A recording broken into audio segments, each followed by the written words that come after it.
Ragi media நேயர்களுக்கு வணக்கம். மறக்காமல் சப்ஸ்கிரைப் பண்ணுங்கள். உங்களது பொன்னான நேரங்களை வராகி மீடியா நேயர்களுக்காக ஒதுக்கி மிக்க நன்றி மற்றும் வணக்கத்தோடு ஒரு ஆரம்பம்.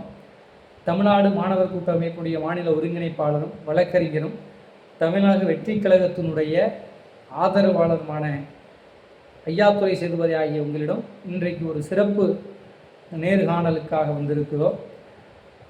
ஜனநாயகன் படம் தற்போது இணையதளத்தில் வெளியீடாகி பரவலாக பரவி தற்போது தமிழகம் முழுவதும் பேசும் பொருளாக ஆகிவிட்டது.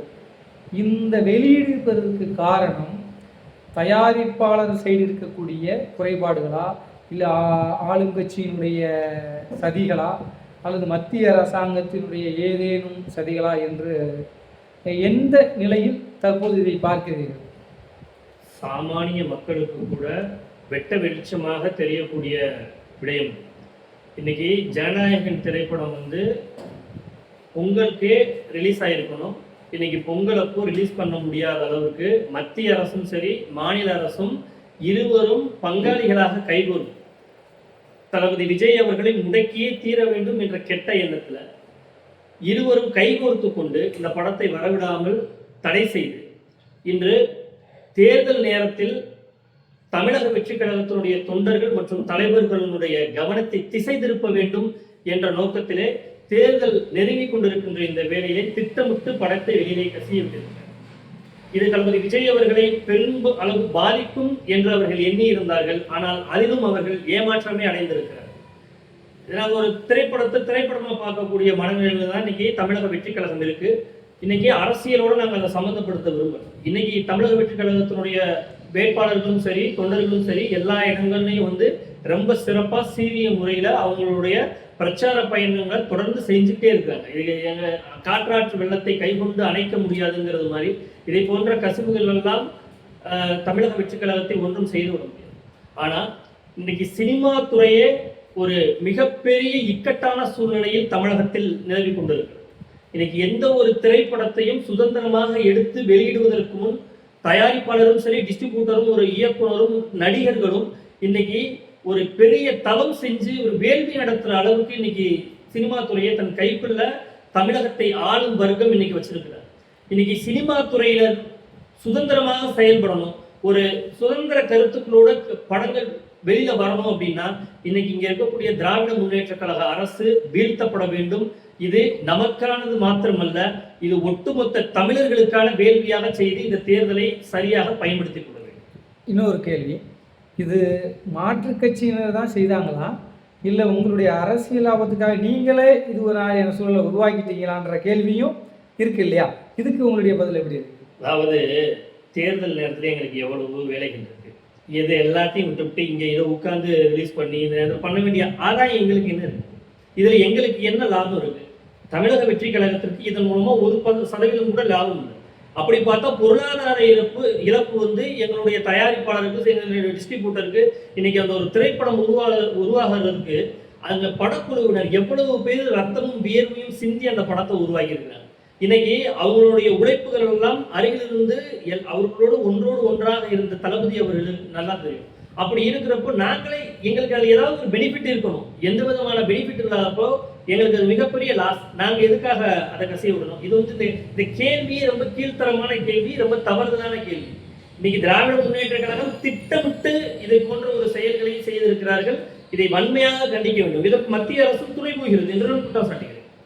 நீங்கள் மத்திய அரசு துணை போகுதுன்னு ஒரு விதத்தில் சொன்னாலும் கூட இன்னைக்கு திராவிட மாடல் ஆட்சி என்ன சொல்கிறாங்கன்னா, நீங்கள் பிஜேபியினுடைய பீக் டீம், இந்த படத்தின் மூலமாக ஒரு அனுதாபத்தை உருவாக்குறீங்க, பிஜேபி தான் உங்களை இயக்குது, இந்த படத்தில் வரக்கூடிய லாபங்களை முன்னக்கூடியே உங்களுக்கு கிடைச்சிருச்சு அப்படின்ற சொல்லாடலும் பரவி கொண்டு இருக்குது இல்லையா?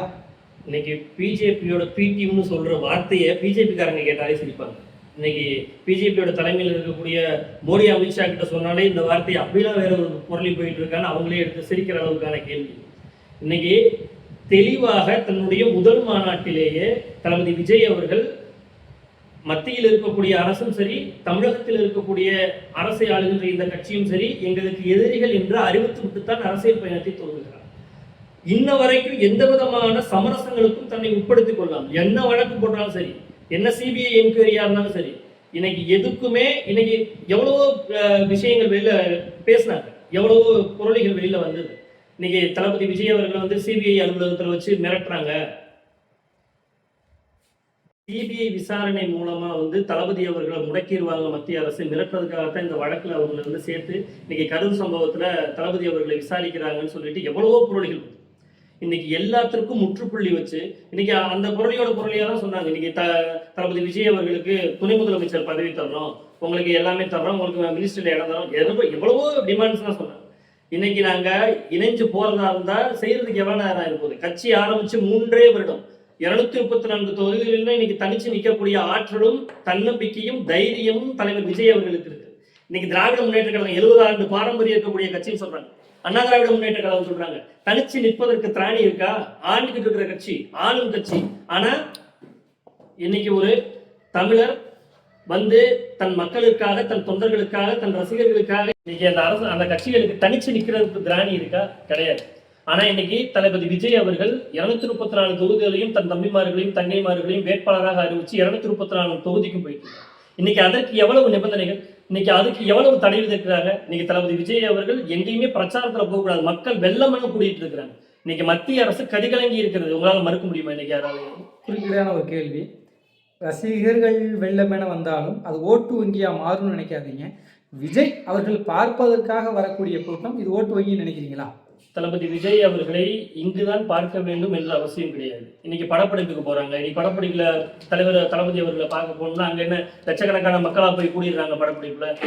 இது கட்சி தளபதி அறிவிக்கிறார், ஒரு மாற்றத்தை தமிழகத்தில் கொண்டு வருவார் என்ற கடைசி நம்பிக்கையாக இன்னைக்கு தமிழகத்தினுடைய கடைசி கையிருப்பாக இருக்கக்கூடிய தளபதி பின்னால் மக்கள் வெள்ளமென திடுறாங்க. இன்னைக்கு அது வெறும் ரசிகர் கூட்டம் என்று சொல்லி நம்ம கடந்து போயிட முடியாது. இன்னைக்கு அது ஒரு வரலாற்று மாற்றத்தை ஏற்படுத்தக்கூடிய ஒரு இளைஞர் பட்டாளம் என்று நம்ம அதை பார்க்கணும். இன்னைக்கு நம்ம ஒரு ரசிகர் கூட்டம் தானே, உங்களுக்கு வந்து எல்லாருமே கூடுவாங்க, எல்லா ரசிகர்களுக்கும் கூடுவாங்கன்னு நம்ம இன்னைக்கு அதை சாதாரணமா நினைக்கிறோம். அப்படி கிடையாது. இன்னைக்கு காசு கொடுத்து பணம் கொடுத்து இன்று அவர்களுக்கு தேவையான அனைத்து வகையான செலவுகளையும் செய்து கூட்டினால் கூட இன்னைக்கு ஆளும் கட்சி ஆண்ட கட்சிகளுக்கு கூட்டம் கூட்டுவதற்கு திராணி இல்லை. ஆனா இன்னைக்கு தளபதி வர்றாருன்ற ஒரு சின்ன செய்தி கிடைச்சா போதும், அங்க இன்னைக்கு லட்சக்கணக்கான மக்கள் தொண்டர்கள் கூடுறாங்க. இன்னைக்கு வெறும் ரசிகர்களாக இருந்தா தூரத்துல இருந்து பார்த்துட்டு ஒரு செல்ஃபி எடுத்துட்டு போனா போதும்னு நினைச்சுவாங்க. இன்னைக்கு அவருக்காக அவ்வளவு வேலைகளையும் அவரே செய்யறாங்க. ஒரு ஆம்புலன்ஸ் குறுக்கீடு பண்ணா கூட அந்த ரோட்ல இறங்கி கட்சி தொண்டர்களும் சரி தளபதியினுடைய தொண்டர்களும் சரி அவ்வளவு தீவிரமா வேலை செய்யறாங்க. இது எல்லாத்தையுமே ஒரு சாதாரண ரசிகர்களுக்காக வந்தாங்கன்னு மட்டும் சொல்ல முடியும். இன்னைக்கு எந்த இடத்துலயுமே எல்லா நிர்வாகியும் தன்னுடைய சொந்த பணத்தை செலவு பண்ணி ஒவ்வொரு இடத்துலயும் கூட்டம் ஏற்பாடு பண்றான், ஒவ்வொரு இடத்துலயும் பயணம் மேற்கொள்றான். வேற எந்த கட்சிக்காவது இந்த தைரியம் இருக்கான்னு உங்களால சொல்ல முடியுமா? அதாவது நம்ம வராகி மீடியாவினுடைய முந்தைய கலந்துரையாடல்லையே வழக்கறிஞருமான மற்றும் ஒரு கட்சியினுடைய நிர்வாகியுமான மதிப்பிற்குரிய ஒரு நிர்வாகி சொல்லியிருந்தார், விஜய் அவர்கள் வந்து இந்த தேர்தலை தன்னுடைய சுய பரிசோதனைக்காகத்தான் நிற்கிறாரு, இதில் நிறுத்தப்படக்கூடிய வேட்பாளர்லாம் வெற்றி பெறுவாங்களாங்கிறது சாத்தியத்தினுடைய கூறுகள் கிடையாதுன்னு சொன்னாங்க. இது வந்து தாவேக்காவுடைய சுய பரிசோதனை தானா? இது சுய பரிசோதனை சொன்னீங்கன்னா இன்னைக்கு காங்கிரஸ் கூட்டணியில இருந்தோம்னா ஜெயிக்கலாமா, இல்ல விசிகாவை கூட வச்சுட்டா ஜெயிக்கலாமா, இல்ல இந்த கம்யூனிஸ்டுகளை கூட வச்சுட்டா ஜெயிக்கலாமான்னு திமுக சுய பரிசோதனை பண்ணிக்கிறதா அர்த்தமா? கூட்டணியே வேணாம், எனக்கு கூட்டணியே தேவையில்லை, அப்படியே கூட்டணி அமைஞ்சாலும் என் தலைமையில தான் கூட்டணி, அதுக்காக ஒரு குழு கூட அமைக்கல, யார்கிட்டையும் ஒரு பேச்சுவார்த்தை நடத்தல, கூட்டணிக்கு வர்றீங்களான்னு யாரையும் கேட்கல. 234 தொகுதியிலையும் என்னால தனிச்சு நிற்க முடியும், நான் ஒரு மாற்று அரசியலை கொடுக்கணும்னு வந்திருக்கீங்க. மறுபடியும் யாரோ ஒருத்தரை சிஎம் ஆக்குறதுக்கு, யாரோ ஒருத்தர் தலைமை பின்னாடி நான் கீழே போறதுக்கு நான் எதுக்கு புதுசா கட்சி ஆரம்பிக்கணும்? தளபதி கட்சி ஆரம்பிக்க வேண்டிய அவசியம் இல்லையே. அவங்களுடைய ஏதோ ஒரு கட்சியில ஒரு மாநில பொறுப்போ ஒரு மாவட்ட பொறுப்போ வாங்கிட்டு போயிடலாம் இல்லையா? இவரு அடுத்தவங்களுடைய கூட்டணியை பத்தி தான் எல்லாருமே பேசுறாங்களே தவிர இதுல என்ன சுய பரிசோதனை இருக்கு? நான் ஒரு மாற்றத்தை முன்னெடுத்து அரசியலுக்கு வந்திருக்கிறோம். அப்படி இருக்கிறப்போ இதுல என்ன ஒரு பரிசோதனை இருக்க போது? நாங்க வந்துட்டோம், நாங்க தேர்வு எழுதிட்டு இருக்கிறோம், நாங்க வந்து ரிசல்ட்டுக்காக காத்துட்டு இருக்கிறோம், மக்களுடைய முடிவு இறுதியானது, அதுக்காக நாங்க காத்துருக்கோம். இதுல பரிசோதனை செய்யறது அப்படி பார்த்தா தேர்தலே ஒரு பரிசோதனை தானுங்க. தேர்தல் எல்லாருமே ஜெயிக்க முடியும், ஆனா நாங்க 233 தொகுதியிலும் ஜெயிப்போன்ற நம்பிக்கை எங்களுக்கு இல்லை. கூட்டணி ஏற்படுத்தலைன்னு சொல்றீங்களா, இல்லை கூட்டணிக்கு யாரும் வரலைன்னு நினைக்கிறீங்களா? கூட்டணிக்கு வரலன்னு நாங்க எப்படி நினைக்க முடியும்? நாங்க தேர்தல் கூட்டணி நான் முன்னாடியே உங்ககிட்ட சொன்னேன், நாங்க ஏதாவது குழு அமைச்சோமா பேச்சுவார்த்தை நடத்துறதுக்கு? எதுவுமே கிடையாது. நாங்க யார்கிட்டயுமே பேச்சு வர்ற எவ்வளவோ பேர் வந்தாங்க. நாஞ்சில் சம்பத் அவர்கள் கூட சொன்னாரு, இன்னைக்கு கிருஷ்ணசாமியில இருந்து பல தலைவர்கள் வந்து என்கிட்டயே பேசினாங்க. நாஞ்சில் சம்பத் அவர்கள் பொது மேடையில சொன்னாங்க. ஆனா நாங்க எதுக்குமே எங்கள் தலைமை வந்து ஒத்துக்கிடலையே. 234 தொகுதி நம்ம தனிச்சு நிற்போம். எல்லா ஒரு புது மாற்றத்திற்கான அரசியலை நம்ம கொண்டு வரணும். இன்னைக்கு ஏற்கனவே இருக்கக்கூடிய கட்சிகள் போதும்னா விஜயனுடைய வரைவு தேவையில்லை. அந்த இடத்துல விஜயனுடைய வரவு வந்திருக்குன்னா அப்போ ஒரு மாற்றத்தை நோக்கி வர்றப்போ நாங்க இன்னொருத்தருடைய கையை பிடிச்சிட்டு காலை பிடிச்சிட்டு நடக்க வேண்டிய சூழ்நிலையில இருந்து நாங்க எப்படி மாற்றத்திற்கான அரசியலை நாங்க முன்னெடுக்க முடியுன்ற ஒரு கேள்வி இந்த இடத்துல வந்துருது இல்லையா? இன்னொரு கேள்வி, நாம் தமிழர் கட்சியின் மூலமாக உங்கள் மிகவும் தாக்கப்படுகிற அளவுக்கு தற்குறி கொள்கை இல்லாத ஒரு கூட்டம் அப்படின்னு சொல்றாங்களே, இந்த தற்குறி மற்றும் கொள்கை இல்லாத கூட்டம் அப்படிங்கிறதுக்கு நீங்க என்ன பதில் சொல்ல போறீங்க? அதாவது தளபதி விஜய் அவர்களை எந்த விதமான விமர்சனத்திற்குள்ளும் அவர்களால் செய்ய முடியல. எந்த ஒரு குற்றச்சாட்டும் அவர் மேல வைக்க முடியாது. அப்போ என்ன செய்யணும்? பொதுவான ஒரு விஷயத்தை ஏதாவது சொல்லணும். கேள்வி கேட்டால் ஏதாவது ஒரு பதில் சொல்லணுன்றதுக்காக ஒரு பேருக்கு சொல்றாங்க. என்ன இன்னைக்கு தற்கொலைத்தனத்தை பார்த்தீங்க? இன்னைக்கு அரசியல்னா என்னன்னே தெரியாத கஞ்சாவிற்கும் மது போதைக்கும் அடிமைப்பட்டு கிடக்கணும்னு இந்த திராவிட முன்னேற்ற கழகம் ஏற்பாடு செஞ்சு இளைஞர்களை போதையின் பிடியில் சிக்க வச்சு இன்னைக்கு அந்த இளைஞர்கள் எல்லாம் மீட்டு எடுத்து வந்து தளபதி அவர்கள் அரசியல் மையப்படுத்தி இருக்கிறார். அவர்கள் எல்லாத்தையும் அரசியல் பேச வச்சிருக்கிறார். இன்னைக்கு தமிழக அரசியல் மட்டும் இல்ல, இந்திய அரசியல் இளைஞர்கள் பேசுறாங்க, உலக அரசியல் இன்னைக்கு இளைஞர்கள் பேசுறாங்க. அதற்கான விதையை தளபதி அவர்கள் விதைத்து எல்லாரையும் அரசியல் மையப்படுத்திட்டு இருக்காரு. இது எப்படி நீங்க தற்கொலைன்னு சொல்றீங்க? வருங்கால இந்தியாவினுடைய முதுகெலும்புன்னு சொல்லக்கூடிய இளைஞர்களை தற்கொலைன்னு சொல்றாங்கன்னா அவங்க எவ்வளவு பெரிய தற்கொலையா இருக்கணும்? இன்னைக்கு கொள்கையை பத்தி பேசுவதற்கு நீங்க சொல்லக்கூடிய ஆட்களுக்கு என்ன தகுதி இருக்கு? முதல் நாள் ஒண்ணு பேசுவாங்க, அடுத்த நாள் அதே விஷயத்த மாத்தி சொல்லுவாங்க. ஒரு 10 வருஷத்துக்கு முன்னாடி பேசுற அவங்களுடைய காணொலி எடுத்து பாருங்க, இன்னைக்கு பேசுற எல்லா சப்ஜெக்டையும் அப்படியே மாத்தி பேசியிருப்பாங்க. யார் தற்கொலை? இந்த விஷயத்துல நீங்க தெளிவா பாத்தீங்கன்னாலே தெரியும். இதுல யாரு தற்கொலை? எந்த கருத்தை நம்ம சொல்றோமா? திமுக எதிரி சொல்லிட்டோம், நிலையா நிக்கிறோம்ல. பாஜக எதிரியா சொல்லிட்டோமா? அந்த இடத்துல நிலையா நிக்கிறோம்ல. நாங்க தற்கொலையா? மாத்தி பேசுற அவங்க தற்கொலையா? இந்த கேள்வி நீங்க அவங்கள்ட்ட கேட்கணும். இன்னொரு எங்களுடைய கேள்வி என்னன்னா, உங்கள் தலைவர் நடத்தக்கூடிய கூட்டங்கள் மற்றும் பிரச்சாரங்களில் தகரங்களை வைத்து மரங்கள் மற்றும் மின்சார சாதனங்கள் எல்லாம் மறைக்கிறாங்க. இது உங்களுக்கு ஒரு அவமான செயலா இல்லையா? அல்லது உங்களால் உங்கள் தலைவரால் வரக்கூடிய தொண்டர்களை கட்டுப்படுத்த முடியலைன்னு நினைக்கிறீங்களா? தொண்டர்களை கட்டுப்படுத்த முடியலன்னு கிடையாது. இன்னைக்கு தலைவருடைய ஒரு வார்த்தைக்காக இன்னைக்கு எவ்வளவோ விஷயங்கள்ல நீங்க காரைக்குடியில தளபதி போறாங்க, நேரம் ஆயிடுன்னு சொல்லியிருந்தாங்க. 2:30 மணிக்குள்ள நீங்க வரல, அதனால நீங்க பேச முடியாதுன்னு காவல்துறையில இருந்து தகவல் சொல்றாங்க. தளபதி என்னால பேச முடியலன்னு தளபதி கூட சொல்லல, தன் கட்சி தொண்டரை வச்சு சொல்றாங்க. மக்கள் கட்டுப்பட்டு அந்த இடத்துல விட்டு கலந்து போறாங்க. இதை விட ஒரு பெரிய கட்டுப்பாடான ஒரு சின்ன அங்க ஒரு அசம்பாவிதம் இல்லை, ஒரு சின்ன முனங்கள் கூட இல்லை. அந்த அளவிற்கு தளபதி எஃகு கோட்டையாக தன் கழகத்தை கட்டமைச்சிருக்கிறார். இன்னைக்கு அந்த தாமதம் கூட யாரால ஏற்பட்டது? இன்னைக்கு அவர் போயிட்டு இருக்கிற வழியில, காரைக்குடி போற வழியில அவருடைய வாகனம் காவல்துறையினரால் நிறுத்தப்பட்டு சோதனையிட்டு 1/2 மணி நேரத்திற்கு மேலாக நேரம் வீணடிக்கப்பட்டது. இன்னைக்கு அதனாலதான் அந்த இடத்துக்கு அவர் காலதாமதமா போறார். இன்னைக்கு தளபதி அவர்கள் வந்து வேண்டுமென்றே அந்த இடத்துக்கு காலதாமதமா போறார். சரியான குறித்த நேரத்தில் அவர் சென்றிருக்க முடியும். ஆனால் காவல்துறை வேண்டுமென்றே அவரை சோதனை செஞ்சீங்கல்ல, அங்க அவருக்கு கூடுதலான டைம் ஒதுக்கி கொடுத்துருக்கணுமா இல்லையா? காவல்துறையினுடைய சோதனையினாலதானே அந்த இடத்துல தாமதமா வரக்கூடிய சூழ்நிலை ஏற்பட்டுச்சு. அதை கூட அந்த அரசு செய்யல. ஆக எங்களுடைய தொண்டர்களை, எங்கள் இயக்கத்தினுடைய தொண்டர்களை கட்டுப்படுத்துவதற்கு எந்த விதமான தயக்கமும் கிடையாது. எங்களுக்கு அந்த எந்த விதமான சூழலும் கிடையாது. தளபதியினுடைய ஒற்றை சொல்லுக்கு எல்லாரும் கட்டுப்பட்டு தான் இருக்காங்க. ஒரு சில இளைஞர்கள் அவங்க வந்து ரொம்ப ஆர்வம் மிகுதியால் அவர்கள் வரத்தான் செய்வார்கள். தளபதியை வந்து மிக அருகில பார்க்கணும். இன்னைக்கு ஸ்டாலினே வந்தாலும் சரி, ஸ்டாலினை வந்து ஃபோர்ஸ் போட்டு அவ்வளவு போலீஸ் ப்ரொடெக்ஷன் பண்ணி நிறுத்துறாங்க. எங்களுக்கு அந்த மாதிரியான ப்ரொடெக்ஷன் எதுவும் கொடுக்கறது இல்லை. இன்னைக்கு முதல் கூட்டம் ஆரம்பிச்சதுல இருந்தே, இந்த தேர்தல் பிரச்சாரம் ஆரம்பிச்ச காலத்துல இருந்தே சொல்றோம், காவல்துறை சரியான உரிய பாதுகாப்பு தமிழக வெற்றி கழகத்தின் எந்த ஒரு கூட்டத்திற்கும் கொடுக்கலன்னு சொல்றோம். இன்னைக்கு தளபதி கலந்துக்கிட்டாலும் சரி, எந்த ஒரு மாவட்ட செயலாளரோ இல்ல மாநில நிர்வாகிகளோ பேச்சாளர்களோ கலந்துக்கிற எந்த ஒரு கூட்டத்திற்கும் உரிய முறையில் காவல்துறை பாதுகாப்பு வழங்கல. இது காவல்துறையினுடைய ஃபெயிலியர், தமிழக அரசினுடைய ஃபெயிலியர். இதுக்கு எங்களுக்கு என்ன தொடர்பு இருக்கு? சரி, இந்த ஃபெயிலியரை ஒத்துக்கிறோம்னு வச்சுக்கோங்களேன். இன்னும் ஒத்துக்கிறணும். அரசு இதுக்கு பொறுப்பேற்கணும். அரசு ஆளும் அரசா இல்ல ஆண்டு முடித்த அரசா? காவல்துறை அரசு தான் பொறுப்பேற்கணும். அதாவது இன்னைக்கு எனக்கு தெரிஞ்ச பல காவல்துறை நண்பர்களே அதைத்தான் சொன்னாங்க. என்னங்க இது ஒரு காபந்து அரசு தான் நடந்துட்டு இருக்கு. இதுக்கே நீங்க எதுக்கு பயப்படுறீங்க? இந்த காபந்து அரசை பார்த்துன்னு சொன்னா அவங்க சொல்றாங்க, கடந்த 5 வருஷமாவுமே இது காபந்து அரசா தான் இருந்துச்சு. யாரு முதலமைச்சர்னே இங்க தெரியாது, முதலமைச்சருக்கு எதுவுமே தெரியாதுங்கிற அளவுக்கு தான் இந்த அரசு போய்க்கு இருந்துச்சு. அதனாலதான் ஒரு மாற்றத்தை நோக்கி தமிழக வெற்றி கழகத்தை நோக்கி இன்னைக்கு அலையலையாக இளைஞர்களும் சரி, முன்னாடியாவது இளைஞர்கள் மட்டும் வந்தாங்க. இன்னைக்கு மைக் எடுத்துட்டு போய் எந்த ஊர்ல போய் கருத்து கணிப்புன்னு கேட்டாலும் டிவிக்கு ஓட்டு போடுறதுன்னு சொல்றவரு 70% பேரு இளைஞர்களா இருக்கானா, இது 30% பேரு வயல் முதிர்ந்த அரசியல் அனுபவம் அதிகம் இருக்கக்கூடிய பெரியவர்கள் சொல்றாங்க.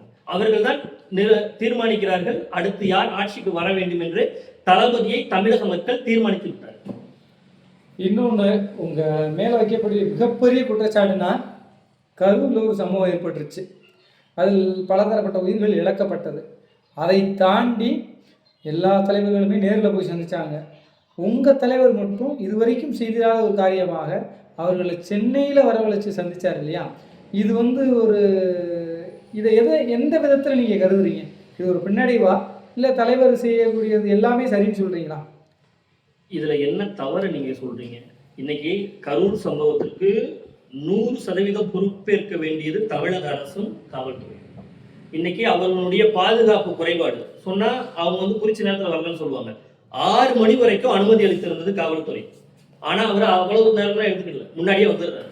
ஆக காவல்துறையினுடைய ஃபெயிலியர் அந்த இடத்துல இருக்கு. இன்னொன்னு, தளபதி அவர்கள் போய் நேரில் போய் எல்லார் வீட்லையும் போய் பார்க்கணும்னு சொல்லுவீங்க. பாதுகாப்பு அதுக்கு அனுமதி நீங்க கொடுத்ததா? இந்த அரசு அனுமதி கொடுக்கல.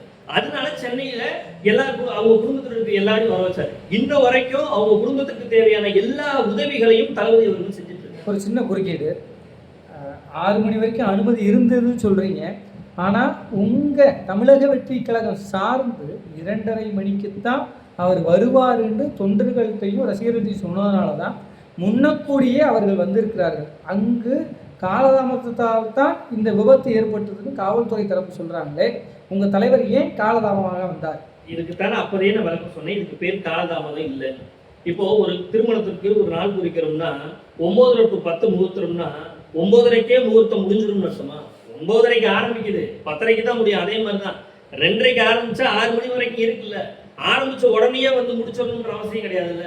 ஆக இது காவல்துறையெல்லாம் சொல்லிட்டு தப்பிக்கிறதுக்காக, இந்த அரசை காப்பாற்றணுன்றதுக்காக, இந்த 5 ஆண்டு கால காவந்த அரசை காப்பாற்றணுன்றதுக்காக சும்மா சொல்ற போய் நாடகம். இன்னைக்கு சிபிஐனுடைய பிடியில இருக்கு இல்லையா?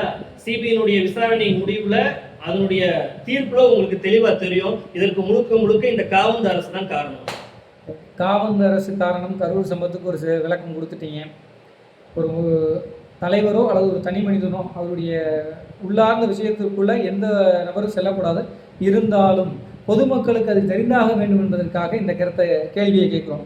அதாவது ஒழுக்க நெறியையும் பொது உடைமையும் பேசக்கூடிய, எல்லாருக்கும் எல்லாம் என்று பேசக்கூடிய உங்கள் தலைவர் தன்னுடைய வாழ்வியல்ல தன் மனைவியை தவிர்த்துட்டு வேறொரு நடிகையோடு ஏற்படுகின்ற அது மாதிரியான, அதாவது சொல்லக்கூட முடியாத விஷயங்களை எல்லாம் ஏற்படுத்துகிறது. அது பொது வழியிலும் பரவுகிறது. இது உங்கள் அரசியலுக்கு பின்னடைவு மற்றும் தலைவருக்கான ஒரு வெட்கக்கேடான செயல் இல்லையா? அதாவது இதுக்கெல்லாம் நாங்கள் கருத்தே சொல்லக்கூடாது. இது திட்டம். ஒரு சினிமா துறையில் இருக்கிறவங்க ஒரு பொது நிகழ்ச்சியில அவங்களும் ஒரு சக நண்பருங்கிற அடிப்படையில ஒரு பொது நிகழ்ச்சியில கலந்துக்கிறாங்க. இது இந்த அரசியல்வாதிகளுக்கும் சரி, இந்த மீடியாக்காரங்களுக்கும் சரி, வேற எதுவுமே கிடைக்கணும்னா உடனே அவங்களுடைய பர்சனல் லைஃப் எடுக்கிறது. இன்னைக்கு இதே கேள்வியை இன்னைக்கு எடப்பாடி பழனிசாமி சொல்றாரு. ஊர் ஃபுல்லா போய் பால்டாயில் குடிச்சாருன்னு யாரோ ஒருத்தர் சொல்றாரு. அவர்கிட்ட போய் இந்த கேள்வியை கேட்கறது, யாருக்காக நீங்க பால்டாயில் குடிச்சீங்கன்னு ஒரு கேமரா எடுத்து போய் கேட்கறதுக்கு தைரியம் இருக்கு அந்த மீடியால? தமிழக மீடியாவில் யாராவது ஒரு ஆளுக்கு தைரியம் இருக்கா? இன்னைக்கு இதுக்கு முன்னாடி ஸ்டாலின் இளைஞரணி தலைவர் ஆகுறதுக்கு முன்னாடி, மேயர் ஆகுறதுக்கு முன்னாடி எவ்வளவோ பெண்கள் சம்பந்தமான விஷயங்கள் இருந்தது. அதை கேட்பதற்கு இந்த தமிழகத்தில் இருக்கக்கூடிய எந்த மீடியாவுக்காவது திராணி இருந்துச்சா? இன்னைக்கு தளபதி அவர்களும் சரி, அவர்களுடைய நிர்வாகிகளும் சரி, எல்லா விஷயத்திற்கும் நாங்க என்ன கேள்வி கேட்டாலும் பதில் சொல்றோம். நீங்க இன்னைக்கு என்ன எங்க மேல என்ன நீங்க சேற்றை வாரி இறைச்சாலும் சரி, எந்த விதமான அவதூறுகளை நீங்க சொன்னாலும் சரி, எல்லாத்துக்கும் பதிலடி கொடுத்து வரும். இதெல்லாம் ஒரு சின்னத்தனமான ஒரு கேள்வி. இன்னைக்கு அந்த கேள்வியினால அந்த சம்பந்தப்பட்ட நபர்களுக்கு, எதிர்த்தரப்புல இருக்கக்கூடிய அந்த பெண்மணிக்கு என்ன விதமான பிரச்சனை வருங்கிறது எல்லாத்தையுமே நீங்க யோசிக்கணும். அவங்களுக்கு ஒரு லைஃப் இருக்கு. இன்னைக்கு அவங்க தேவையில்லாத விமர்சனம், நண்பர்களுக்குள்ள இதெல்லாம் தேவையில்லாத ஒரு விஷயம். ஒரு பொது நிகழ்ச்சியில கலந்துக்கிறப்ப நண்பர்கள் 1000 பேர் வருவாங்க போவாங்க. இதெல்லாம் போட்டு தேவையில்லாம நீங்க அரசியல்ல பேசணும்னா, நான் கலைஞர்ல ஆரம்பிச்சு ஒவ்வொரு இதுக்காக நான் கேள்வி கேட்டா உங்களால பதில் சொல்ல முடியுமா? சின்ன குறுக்கீடு. அதாவது மீடியாக்கள் பரப்புவதை காட்டிலும் அவர்கள் மனைவியே இந்த விஷயத்தை பொதுவெளியில் பரப்புறாங்களே, அதுக்கு மீடியா பொதுவெளியில் வந்து என்னைக்காவது பேட்டி கொடுத்தாங்களா, இல்லை எந்த மீடியாவாக செஞ்சு பேசுனாங்களா? அவங்க அதெல்லாம் ஒன்றும் கிடையாது. இதெல்லாம் எதுவும் பண்ணல. அவங்க நீதிமன்றத்தில் வழக்கு போட்டிருக்கிறாங்க. இன்னைக்கு ஒரு வழக்கறிஞராகவே நான் சொல்றேன், நீதிமன்றத்தில் 1000 வழக்கு குடும்ப நல வழக்கு பதிவு பண்ணியிருக்குன்னா நடந்த சம்பவம் வேறையா இருக்கும். இன்னைக்கு வழக்கினுடைய சுவாரஸ்யத்திற்காக, வழக்கினுடைய தன்மைக்காக சில இல்லாத விஷயங்களையும் சேர்த்து அவர் மேல அறிக்கை பண்ணணுன்றதுக்காக பல விஷயங்களை செஞ்சுதான் ஒரு எல்லா வழக்குகளுமே பல வழக்குகள் தாக்கல் செய்யறாங்க. அந்த மாதிரி இந்த வழக்கையும் தாக்கல் செஞ்சிருக்காங்க. இது கணவன் மனைவிக்குள்ள விஷயங்கள், அவங்களுக்குள்ள இன்னைக்கு அவங்களா பேசி முடிச்சுக்குவாங்க. நாளைக்கு நான் முடிஞ்சு போயிடுவாங்க. நீங்க அப்ப நாளைக்கு என்ன பண்ணுவீங்க? இன்னைக்கு இதே சூழ்நிலையில பால்டாயில் குடிச்சாரு, நீங்க அந்த பால்டாயில் குடிச்சவர்களுடைய வீட்டுல இந்த பிரச்சனை இல்லாம இருந்திருக்குமா? இன்னைக்கு அவர் மனைவி 1000 விஷயம் செஞ்சுட்டு இருப்பாங்க. அதெல்லாம் நீங்க பொது வழியில கேட்குறீங்களா? அங்கெல்லாம் கேட்கறதுக்கு உங்களுக்கு தைரியம் இருக்கா? இல்லை, பொது வழியில கேட்கறத காட்டிலும் இது ஒரு தொடர்புடைய விஷயமாக இருக்குது. ஏனென்றால் முந்தைய ஒரு காலத்தில் வந்து நடிகை திரிஷா அவர்கள் வந்து நான் முதலமைச்சர் ஆகணும் அப்படின்னு சொல்லிட்டு ஒரு பேட்டியில் சொல்லியிருப்பாங்க. அதுக்காகவே தலைவர் கட்சி ஆரம்பிச்சிட்டாரு அப்படிங்கிற மாதிரியான சில விஷயங்கள்லாம் பொது வழியில் பரப்புரையாகுது. அதாவது இதுக்கு சரியான விளக்கங்கள் கொடுத்தா அது அவங்களுக்கும் சேர்ந்து ஒரு பயன்படும் இல்லையா? நீங்க என்னதான் துருவி கேட்டாலும், தேவையில்லாத கண்டென்ட்டை எங்ககிட்ட இருந்து வாங்கணும்னு நீங்க நினைச்சாலும் அதுக்கு நாங்கள் ஆள் கிடையாது. அவங்க சொன்ன நேரத்துல, அவங்க அந்த படம் ரிலீஸ் ஆன நேரத்துல நாங்கள் இயக்கமே ஆரம்பிக்கிறோம், எங்க கட்சியே ஆரம்பிக்கிறோம். அப்படி இருக்கிறப்போ அவங்க 1000 விஷயங்கள் சொல்லியிருக்கலாம். அவங்க திரைப்படத்துக்காக சொல்லியிருக்கலாம், படம் ப்ரமோஷனுக்கு 1000 விஷயம் சொல்லியிருக்கலாம். அதற்கும் இதற்கும் நீங்க மலைக்கும் மடுவுக்கும் முடிச்சு போடுறது மாதிரியான கேள்விகள் சின்ன குறுக்கீடு. நாங்கள் வந்து ப்ரொமோஷனுக்காக கேட்கல, இந்த விளக்கத்தை தான் நாங்கள் உங்கள்கிட்ட கேட்குறோம். விளக்கம் நீங்கள் விளக்கம் தான் சொல்கிறீங்க, அதில் எங்களுடைய மாற்று கருத்துக்கள் எதுவும் இல்லை.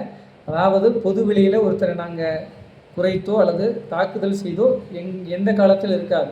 நீங்கள் கொடுக்கக்கூடிய விளக்கம் இனிவரும் காலங்களில் உங்கள் தலைவரை எந்த இடத்துலையும் இது போன்ற விஷயங்கள்ல சேதப்படுத்தாதுன்றக்காக தான். எங்களுக்கு எந்த சேதமுமே இல்லைங்க. எங்க மடியில கனம் இருந்தாங்க, எங்களுக்கு வழியில பயம் இருக்கும். நாங்க தூய்மையான கரங்களோட அரசியல் அணுகிறோம். எங்களுக்கு நாங்க எதுக்கு பயப்படணும்? எந்த விதமான கெட்ட எண்ணமும் ஒரு துளியும் இல்லாம இன்னைக்கு தமிழக வெற்றி கழகம் தமிழகம் எங்கும் வளர்ந்துருது. உங்களால மறுக்க முடியுமா? இன்னைக்கு தமிழக வெற்றி கழகத்திற்கு திரளக்கூடிய கூட்டங்களை பார்த்து திகைத்து போய் இருக்கக்கூடிய அரசனுடைய ஏவல்தனமான கேள்விகளை நீங்க இன்னைக்கு கேட்குறீங்க. இது வந்து நியாயம் இல்லை. என்னுடைய கேள்விகளை மாற்றிக்கொள்வோம். நீங்கள் ஏவல்தனம்னா திராவிட அரசியலை மட்டும்தான் நீங்கள் எதிர்க்கிறீங்களா? அண்ணா திராவிட அரசியலை நீங்கள் எதிர்க்கலையா? எங்க ஊரை யாரு கொளுத்திக்கிட்டு இருக்கிறாங்களோ அவனைத்தாங்க நான் கேள்வி கேட்கணும். ஏற்கனவே கொளுத்தி முடிச்சவனுக்கு திருப்பி அவன் வந்தானா நான் கேள்வி கேட்பேன். இப்ப யாரால பிரச்சனை வருது? நீங்க 20 வருஷத்துக்கு முன்னாடி ஒருத்தன் பிரச்சனை பண்ணா அவனை போய் அடிச்சுட்டுவான்னு சொல்ல முடியாது. இன்னைக்கு யார் ஒருத்தன் பிரச்சனை பண்ணிட்டு இருக்காங்க, இன்னைக்கு யார் ஆளும் வர்க்கமா இருக்கிறாங்களோ அவங்களதான் நான் கேள்வி கேட்க முடியும். இன்னைக்கு அண்ணா திராவிட முன்னேற்ற கழகம் அவர்கள் தவறு செய்தார்கள் நம்ம கேள்வி கேட்போம். இன்னைக்கு அண்ணா திராவிட முன்னேற்ற கழகம் இல்லை, எந்த சக்தி தவறு செய்தாலும் அதை கேட்கக்கூடிய தைரியமும் தன்னம்பிக்கையும் தளபதி விஜய் அவர்களிடத்தில் இருக்கு. நாங்க யார் தவறு செய்தாலும் கேட்போம். எந்த அரசு மக்களுக்கு விரோதமாக செயல்பட்டாலும் சரி, எந்த தனிநபரும் மக்களுக்கு விரோதமாக செயல்பட்டாலும் சரி, தமிழக வெற்றி கழகம் அவர்களுக்கு எதிரானது. பிஜேபி அரசாங்கத்தை நீங்க கொள்கை எதிரின்னு உங்க தலைவர் சொல்லியிருக்காரு. இனி வரும் காலங்களில் அவங்களோட கூட்டணி அமைக்கக்கூடிய சூழல் வருமா வராதா? இனிவரும் காலங்களில் நான் உயிரோடு இருப்பேனா இல்லையாங்கிறதே எனக்கு தெரியாது. இப்போ கூட்டணி அமையுமா அமையாதா இதெல்லாம் வந்து நான் இங்க உட்கார்ந்தோ இல்லை யாரோ ஒரு நபர் உட்கார்ந்தோ முடிவு பண்ணக்கூடிய விஷயம் கிடையாது. இன்னைக்கு கொள்கை எதிரின்னு சொல்லியாச்சு, கொள்கை எதிரின்னு ஒருத்தர் சொல்லியாச்சு, அரசியல் எதிரின்னு ஒருத்தர் சொல்லியாச்சு. உங்க தலைவரை தான் கேட்கிறோம். உங்க தலைவர் கூட்டணி வைப்பாரா வைக்க மாட்டார்? அது நீங்க தலைவர்கிட்ட தான் கேட்கணும், அவர்கிட்ட கேட்கணும். நல்லது. ஆனால் எல்லா கேள்விக்குமே ஒரு ஆணித்தரமான பதில் சொல்றீங்க, எங்களுடைய வாழ்த்துக்கள். இன்னொன்று, தலைவர் 234 தொகுதியிலும் சரியான வேட்பாளரை தேர்ந்தெடுத்திருக்கிறார் என்று நினைக்கிறீர்களா? 234 தொகுதியிலும் சரியான வேட்பாளர்களை தேர்வு செய்ததன் அடிப்படையில் தான் இன்னைக்கு 233 தொகுதிகளிலும் இன்னைக்கு வேட்பாளர்கள் நல்லா களம் காண்றாங்க. அங்க இருக்கக்கூடிய எதிரணியில் இருக்கக்கூடிய ஆண்ட ஆளும் கட்சிகளுக்கு இன்னைக்கு ஒரு திகைப்பையும் ஒரு பயத்தையும் ஏற்படுத்தக்கூடிய அளவிற்கு வேட்பாளர்கள் இளம் சிங்கங்களாக இருக்கிறார். இதை விட உங்களுக்கு வேற என்ன? இல்லை, இப்போ என்னன்னா நிறுத்தப்பட்டு இருக்கிறீங்க, வேட்பாளர்கள் எல்லாம் சரியாக செயல்படுகிறார்களா, அவர்களோடு நிர்வாகிகள் ஒருங்கிணைந்து செயல்பட்டு கொண்டு இருக்கிறார்களா என்று நினைக்கிறீங்களா? எல்லா இடத்துலையும் சிறப்பாக செயல்பட்டு இருக்கிறாங்க. எந்த விதமான பிரச்சனைகளும் இல்லாம இன்னைக்கு கழக நிர்வாகிகளும் வேட்பாளர்களும் 100% ஒற்றுமையாக செயல்பட்டு மக்களை அணுகிறார்கள். திருத்தணியில் கொஞ்ச நாளுக்கு முன்னாடி பார்த்தீங்கன்னா ஒரு வேட்பாளர்கிட்ட கேட்கக்கூடிய ஓட்டு வாக்கு சேகரிக்கோ நிர்வாகிகள் வரலைங்கிற மாதிரியான செய்திகள்லாம் டிவிகள்லையும் தொலைக்காட்சியிலும் பரவிக்கிட்டு இருந்துச்சு. இதை பற்றி நீங்கள் என்ன நினைக்கிறீங்க? இன்னைக்கு என்ன நிலைமை அங்கே திருத்தணியில்? அந்த திருத்தணியில் இன்னைக்கு என்ன நிலைமை திருத்தணியில்? இன்னைக்கு குறுகிய நிர்வாகிகள் அவரோட பயணிக்கிறாங்கன்னு சொல்கிறாங்க. அந்த குறுகிய நிர்வாகிகள்லாம் யாரு? இன்னைக்கு மாவட்ட செயலாளர் உடன் இருக்கிறாரு. மாவட்ட நிர்வாகிகள் இன்னைக்கு ஒன்றிய செயலாளர்கள், கிளைக்கழக செயலாளர்கள் எல்லாருமே இன்னைக்கு அங்கே நகர்கழக செயலாளர்கள் எல்லாருமே இன்னைக்கு வேட்பாளர்களோட பயணிச்சு எல்லாருமே அவரோட சேர்ந்து வேலை செய்யறாங்க. அதுக்கான காலதாமதம் ஏன்? காலதாமதம் ஒன்றும் இல்லையே. ஆரம்பத்துல இருந்தே அவங்க எல்லாருமே இறந்து செயல்பட்டு தான் இருந்தாங்க. இதுல எந்த காலதாமதம் கிடையாது. நீங்க கேட்கிற கேள்விக்காக நான் கேட்கிறேன். திராவிட முன்னேற்ற கழகத்துல 1000 கோஷ்டி பூசல் இருக்கு. அண்ணா திராவிட முன்னேற்ற கழகத்துல 1000 கோஷ்டி பூசல் இருக்கு. இன்னைக்கு எல்லாருமே எல்லாருக்காகவும் வேலை பார்ப்பாங்கன்னு சொல்ல முடியாது. ஆனாலும் தமிழக வெற்றி கழகத்தில் இளைஞர்கள் இருக்கிறார். இவங்க கூட அரசியல் பக்குவம் ஏற்பட்டு ஒரு சின்ன இடத்துல சறுக்குனா கூட அடுத்த நொடியே அதை சரி செய்து கொண்டு அரசியலில் தெளிவாக நகர்ந்து செல்லுகிறாங்க. இதை பார்த்து நீங்க பிரமிக்க. பொதுவாக மற்ற எல்லா கட்சியிலையுமே மாவட்ட செயலாளர் இருக்காங்கன்னா அவங்களுக்கு சீட் கொடுத்துருவாங்க. உங்கள் கட்சியில் நிறையா மாவட்ட தலைவர்கள் போட்டிருக்கீங்க, ஆனால் அவங்களுக்கே சீட்டு கிடைக்கல. அப்போ நீங்கள் தேர்ந்தெடுத்த நிர்வாகிகள் எப்படிப்பட்ட நிர்வாகிகள்? அதுக்கு தகுதி உள்ளவரா இல்லையா? என்ன சொல்ல வரீங்க? ராமநாதபுரம் மாவட்டத்தில் அண்ணா திராவிட முன்னேற்ற கழகத்தினுடைய மாவட்ட செயலாளர் யாரு சொல்லுங்க. ராமநாதபுரம் மாவட்டத்தில் நம்ம இருக்கோம். அண்ணா திராவிட முன்னேற்ற கழகத்தினுடைய மாவட்ட செயலாளர் யாரு உங்களுக்கு தெரியாதா? நீங்க சொல்லுங்க. நீங்க தானே கேள்வி கேட்குறீங்க. எம்ஏ முனியசாமி அவருக்கு சீட்டு கொடுத்துருக்காங்களா? ஆமா, அதான் அவருடைய மனைவி திருவண்ணாமலையில் சீட்டு. அவருடைய மனைவினா அவரும் கட்சி நிர்வாகி. மாவட்ட செயலாளருக்கு சீட்டு கொடுக்கல. நீங்க கேட்ட கேள்வி என்ன? மாவட்ட செயலாளருக்கு சீட்டு கொடுக்கலங்கிறது தான் கேட்குறீங்க. மாவட்ட செயலாளருடைய ஆதரவாளர்களுக்கு மாவட்ட செயலாளர் யாரை பரிந்துரை செய்யறாங்களோ அவங்களுக்கு சீட்டு கொடுக்குறாங்க. 234 தொகுதியிலையும் மாவட்ட செயலாளர் யாரை சொல்றாரோ, மாவட்ட செயலாளருக்கு யாருக்கு பரிந்துரை கடிதம் கொடுக்குறாரோ அவருக்கு சீட்டு கொடுத்துருக்காங்க. இது எல்லா கட்சியிலும் நடக்குது. எல்லா கட்சியினுடைய மாவட்ட செயலாளருக்கும் சீட்டு. இன்னொரு குறிப்பிட்ட கேள்வி. ராமநாதபுரம் மாவட்டமே தமிழக வெற்றி கழகத்தில் 2ஆக பிரிக்கப்பட்டிருக்கிறது. மேற்கு மாவட்டத்தில் மாவட்ட செயலாளராக மதன் என்பவர் செயல்பட்டு கொண்டிருக்கிறார். தற்போது முதுகுளத்தூர் தொகுதி மேற்கு மாவட்டத்தை சார்ந்தது. அதில் கிழக்கு மாவட்ட செயலாளருக்கு சீட்டு கொடுத்துருக்காங்க. உங்களுக்கும் தெரிஞ்சிருக்கும்னு நினைக்கிறேன். ஒரு தனியார் தொலைக்காட்சியில் ஒரு மாவட்ட செயலாளர் வேட்பாளராகிய அவர்கள் வாக்கு சேகரிக்கும் போது மற்ற நிர்வாகிகள் போய் அவர்களோட வாதிட்டு சண்டையிட்டு அது தொலைக்காட்சியில் வந்திருக்கு. இதை பற்றிலாம் நீங்கள் நினைக்கிறீங்க? மாவட்ட செயலாளருக்கு சீட்டு கொடுக்கலைங்கிற காட்டிலும் மாற்று கட்சியில் நம்ம ஒப்பிட காட்டிலும் உங்கள் கட்சிக்குள் ஏற்பட்டிருக்கும் இந்த நிலையெல்லாம் நீங்கள் எப்படி கருதுறீங்க? அப்படிலாம் எந்த ஒரு இதுவுமே கிடையாது. அது வதந்தி. தொலைக்காட்சியில் வந்த நிகழ்ச்சி பொய்ங்கிறீங்களா? அதெல்லாம் கிடையாது. எதுவும் கிடையாது. அதெல்லாம் திட்டமிட்டு பரப்புறாங்க. தொலைக்காட்சி ஆளுங்கட்சிக்கு இதை போன்ற வதந்திகள் தேவைப்படுறதுனால அவங்க திட்டமிட்டு முதுகுளத்தூர் தொகுதி வேட்பாளரோடு மேற்கு மாவட்ட செயலர் பயணம் செய்யவில்லை. புகைப்படம் இல்லையே. இணக்கமா செயல்படுறாங்க. தன்னுடைய கழக நிர்வாகிகள் எல்லாத்தையும் அனுப்பிச்சிருக்கிறாங்க. அவங்களுக்காக எல்லா இடத்துலையும் வேலை செய்யறாங்க. இன்னைக்கு பரமக்குடியும் மேற்கு மாவட்டத்தில் தான் வருது. பரமக்குடிக்கு தேவையான வேலையை மாவட்ட செயலர் தலைமையிலான எல்லா அணியும் செய்யறாங்க. மாவட்ட செயலர்கள் எல்லா நிகழ்ச்சியும் கலந்துக்கிறாங்க. பரமக்குடி தொகுதி மட்டுமே அவர் வேலை செய்யறாரு. முதுகுளத்தூர் தொகுதியை கவனம் செலுத்தவில்லை. எல்லா தொகுதியும் வேலை செய்யறாங்க. அவர் ஒருதலை பட்சமா செயல்படுறாரு. அப்படிலாம் எல்லாருமே இணக்கமா தமிழக வெற்றி கழகத்துல எந்த விதமான பிரச்சனையும் இல்லாம எல்லாருமே சிறப்பா செயல்படுறாங்க. அதுக்கு ஆதாரபூர்வமான செயல்கள் காட்டுங்க. எந்த ஆதாரம் கிடையாது. இல்ல, பாலிமர் தொலைக்காட்சியில வந்ததை பத்தி தான். என்ன வந்தது பாலிமர் தொலைக்காட்சியில? இரு தரப்பினரும் மோதி கொண்டது. யார் இருந்தாங்க அதுல? வேட்பாளர் இருந்தாரு, மாவட்ட செயலருடைய ஆதரவாளர்கள் இருந்தாங்க. மாவட்ட செயலாளருடைய ஆதரவாளர்கள் நீங்க எப்படி சொல்றீங்க? நான் சொல்றேன் திமுகவுடைய மாவட்ட செயலாளர் ஆதரவாளர்கள் வேணுமென்னே கழகம் விளைவிப்பதற்காக திமுகவினுடைய கைகூலிகள் எங்களுடைய வேட்பாளர்கிட்ட சண்டை போட்டாங்க. நான் சொல்றேன் தொலைக்காட்சியில பொய்யான ஒரு விஷயங்கள் பரப்ப முடியாது இல்லையா? தொலைக்காட்சிகள்ல எல்லாமே பொய்யாதாங்க சொல்றாங்க. எந்த ஊடகத்துல உண்மையை ஊடகத்துல உண்மையை சொல்லியிருந்தாங்கன்னா இன்னைக்கு மீண்டும் காமராஜர் ஆட்சி வந்திருக்கும். இன்னைக்கு ஊடகங்கள் சரியா இல்லாத காரணத்தினாலதான் ஸ்டாலின் தான் இன்னைக்கு முதலமைச்சர் ஆகிறாருன்ற அளவுக்கு இன்னைக்கு அரசு போயிட்டு இருக்கு. நீங்க சொன்ன மாதிரி காமராஜர் ஆட்சி வந்திருக்குங்கிறீங்க. காமராஜர் ஆட்சியை ஒரு காலத்துல எதிர்க்கத்தானே செஞ்சாங்க. காமராஜர் ஆட்சியுமே இதே கலைஞர் கம்பெனி தான் எதிர்த்தாங்க. இன்னைக்கு அவங்க தான் திருப்பி நான் காமராஜர் ஆட்சியை தருவேன்றாங்க. அதுக்கு காமராஜர் ஆட்சி பண்ணிட்டு போயிடுவாங்க கலைஞர்களுக்கு. இப்படி சொல்றீங்க. ஆனா காமராஜர் ஆட்சியை தருகின்ற கலைஞர்களாக இருக்கட்டும், காமராஜர் ஆட்சி தருகின்ற காங்கிரஸ் கூட்டணி வைத்திருக்கிறாங்க. இன்னைக்கு நீங்கள் சொன்னது போல விருதுநகரில் இருக்கக்கூடிய காமராஜருடைய நினைவிடமும் அவர் இல்லமும் எப்படி இருக்கிறது என்று பார்த்தால் உங்களுக்கு தெரியும். காமராஜர் ஆட்சி தருகின்ற திராவிட முன்னேற்ற கழகம் ஏன் காமராஜருடைய நினைவிடத்திற்கு செல்லவில்லை என்பது உங்களுக்கு தெரியுமா? அதாவது நீங்க நல்ல கேள்வி. நீங்க என்னைய எதுவும் கேட்கறதா நினைச்சு திமுக காரன் கேட்கிற கேள்வி என்ன கேட்டீங்க. சிறப்பான ஒரு விஷயம், நல்ல விஷயம் தான் நான் சொல்றேன். இன்னைக்கு இதே கலைஞர் கருணாநிதி காமராஜர் அவர்கள் இறந்த பொழுது மெரினா கடற்கரையில் அவருக்கு நினைவிடம் வைக்கணும்னு சொன்னப்போ முதலமைச்சராக இருக்கிறவங்களுக்கு மட்டும்தான் மெரினா கடற்கரையில இடம்னு சொல்லிட்டு காமராஜருக்கு அங்கே நினைவிடம் வைக்கிறதுக்கு இடம் கொடுத்தார். புரட்சித் தலைவர் எம்ஜிஆர் அவர்களுடைய மனைவி முன்னாள் முதலமைச்சராக இருந்த அம்மையார் ஜானகி அவர்கள் இறந்த பொழுது போய் மெரினா கடற்கரையில் எம்ஜிஆர் அவர்களுடைய நினைவிடத்திற்கு அருகிலேயே வைக்க வேண்டும் என்று இந்த அண்ணா திராவிட முன்னேற்ற கழகத்தை சேர்ந்தவர்கள் போய் கேட்டப்போ அவங்க முதலமைச்சர் கிடையாது, நான் அனுமதி தர முடியாதுன்னு சொன்ன கருணாநிதி முதலமைச்சர் அறிக்கையில செத்தாரா? எப்படி? இன்னைக்கு நான் சொல்றேன், உதயநிதி சொல்றாரு இல்லையா, எல்லா இடத்துலையும் போய் எடப்பாடி போய் காலில் விழுந்து ஆட்சி வாங்கினாருன்னு. எடப்பாடி காலில் விழுந்துதான் நீங்க மெரினா கடற்கரையில அந்த அவங்க கலைஞர் அவர்களுக்கு நீங்க படுக்கிறதுக்கு இடம் வாங்குனீங்கன்னு நான் குற்றம் சொல்றேன். காலில் விழுந்தா வாங்குறீங்க. ஆக மொத்தத்தில் காலில் விழுது அரசியல் ஆதியிலிருந்து இன்று வரையும் தொடர்கிறது. அது தமிழக வெற்றி கழகத்தில் மட்டும் கிடையாது. நாங்கள் யாருக்கும் அடிபணிவதும் கிடையாது, யாருக்கும் அடங்கி போவதும் கிடையாது. இனி வரும் காலங்களில் காலில் விழும் கலாச்சாரம் இருக்காது என்று எங்க கட்சியில் இது வரைக்கும் யாரும் காலில் விழுகிறீங்க? உங்களுடைய பொதுச் செயலாளர் காலில் விழுந்தா தான் போஸ்டிங்னு சொல்றாங்க. அப்படிலாம் கிடையாது. எங்கேயாவது ஒரு இடத்துல பொதுச் செயலாளர் காலில் விழுந்து நீங்க பாத்தீங்களா?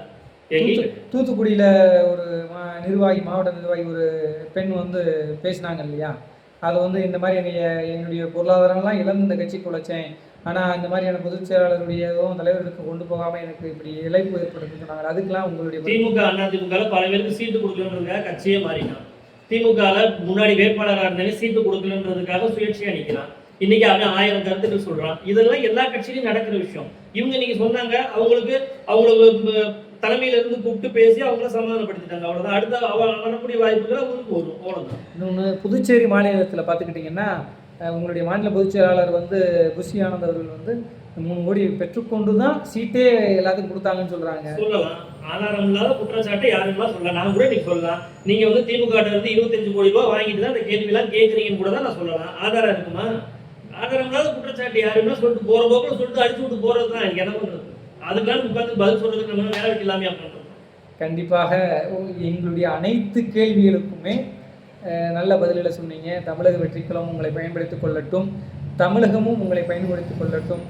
உங்களுடைய நேரங்களை எங்களுக்கு பயன்படுத்தியமைக்காக மிகுந்த நன்றியோடு நன்றி, வணக்கம்.